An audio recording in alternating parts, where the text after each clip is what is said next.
विजयनगर साम्राज्य के तीसरे राजवंश तुलुव वंश की स्थापना वीर नरसिंह ने की। इसे द्वितीय बलाफार की संज्ञा दी गई। 1509 ईस्वी में उसकी मृत्यु हो गई। उसकी मृत्यु के बाद उसका छोटा भाई कृष्णदेव राय राज सिंहासन पर बैठा। तुलुव वंश का महान शासक कृष्णदेव राय था।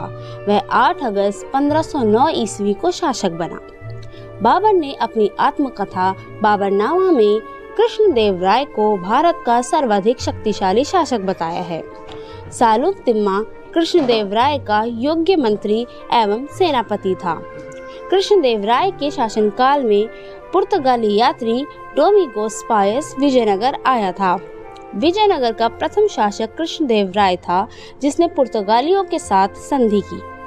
कृष्णदेव राय के दरबार में तेलुगु साहित्य के 8 सर्वश्रेष्ठ कवि रहते थे, जिन्हें अष्टदिग्गज कहा जाता था। उसके शासनकाल को तेलुगु साहित्य का क्लासिक युग कहा गया है।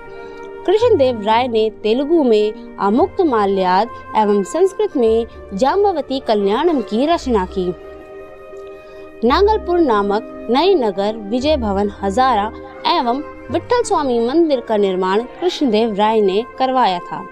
हम्पी, तिरुवनमलई, चिदम्बरम, श्रीरंगम, तिरुपति आदि मंदिरों के सामने की ओर बने राय गोपुरम का निर्माता विजयनगर साम्राज्य के महान शासक कृष्णदेव राय ने करवाया था।